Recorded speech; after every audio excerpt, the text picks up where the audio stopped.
नमस्कार शिव भक्तों, हर हर महादेव, जय शिव शंभू, जय भोलेनाथ। आशा करते हैं आप लोग अच्छे होंगे। हम भी हैं, अच्छे हैं।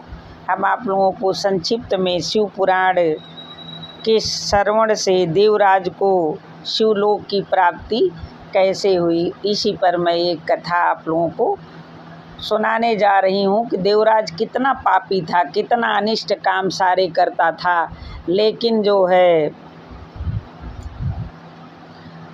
एक बार वह बीमार हो गया और शिव पुराण की कथा चल रही थी।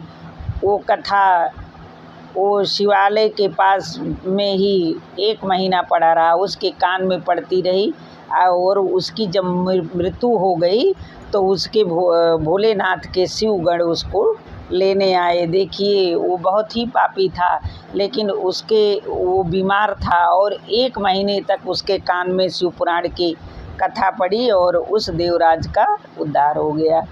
अब सुंदर सी कथा शुरू करते हैं। जय शिव शंभू, जय भोलेनाथ। शौनक जी ने कहा, महाभाग सूत जी, आप धन्य हैं, परमार्थ तत्व के ज्ञाता हैं। आपने कृपा करके हम लोगों को यह बड़ी अद्भुत एवं दिव्य कथा सुनाई है। भूतल पर इस कथा के समान कल्याण का सर्वश्रेष्ठ साधन दूसरा कोई नहीं है। यह बात हमने आज आपकी कृपा से निश्चय पूर्वक समझ ली। सूत जी, कलयुग में इस कथा के द्वारा कौन कौन से पापी शुद्ध होते हैं, उन्हें कृपा पूर्वक बताइए और इस जगत को कृतार्थ कीजिए। सूत जी बोले, सुनो, जो मनुष्य पापी, दुराचारी, खल तथा काम क्रोध आदि में निरंतर डूबे रहने वाले हैं, वे भी इस पुराण के श्रवण पाठन से अवश्य ही शुद्ध हो जाते हैं। इस विषय में जानकर मुनि इस प्राचीन इतिहास का उदाहरण दिया करते हैं, जिसके श्रवण मात्र से पापों का पूर्णतया नाश हो जाता है। पहले की बात है, कहीं किरातों के नगर में एक ब्राह्मण रहता था, जो ज्ञान में अत्यंत दुर्बल, दरिद्र तथा रस बेचने वाला था। वैदिक धर्म से विमुख था। वह स्नान संध्या आदि कर्मों से भ्रष्ट हो गया था।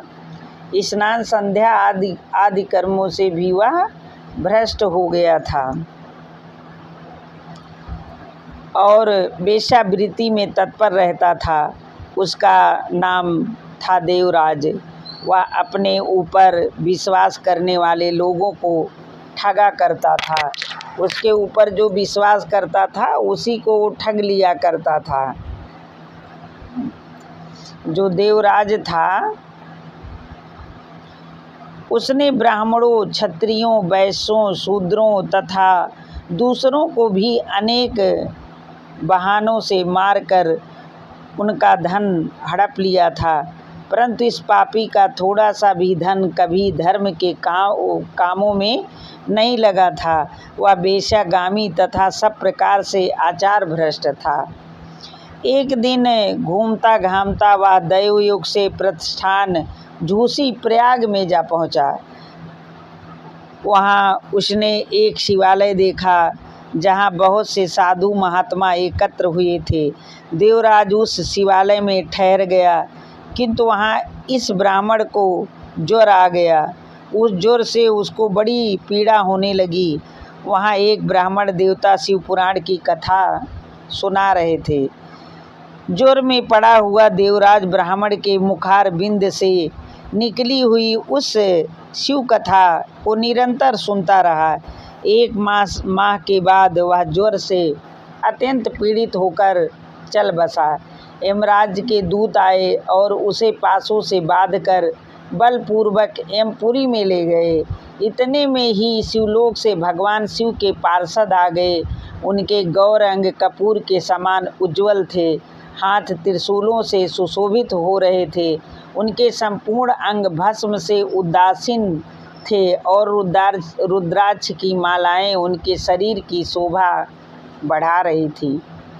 वे सब के सब क्रोधपूर्वक यमपुरी में गए और यमराज के दूतों को मार पीट कर बारंबार धमका कर उन्होंने देवराज को उनके चंगुल से छुड़ा लिया और अत्यंत अद्भुत विमान पर बिठाकर जब वह शिवदूत कैलाश जाने को उद्यत हुए उस समय यमपुरी में बड़ा भारी कोलाहल मच गया।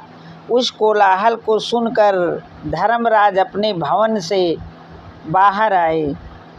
जब उसको ले जा रहे थे बहुत तेज कोलाहल मच गया और उसको सुन करके जो धर्मराज थे बाहर आए। साक्षात दूसरे रुद्रों के समान प्रतीत होने वाला उन चारों दूतों को देखकर धर्मज्ञ धर्मराज ने उनका विधिपूर्वक पूजन किया और ज्ञान दृष्टि से देखकर सारा वृत्तांत जान लिया। उन्होंने भय के कारण भगवान शिव को के उन महात्मा दूतों से कोई बात नहीं पूछी, उल्टे उन सब की पूजा एवं प्रार्थना की। तत्पश्चात वह शिवदूत कैलाश को चले गए और वहां पहुंचकर उन्होंने उस ब्राह्मण को दया सागर सांब सदाशिव के हाथों में दे दिया। अब ये मेरी कथा जो है यहीं पर समाप्त होती है और आगे का पार्ट हम आप लोगों को दूसरे भाग में सुनाएंगे।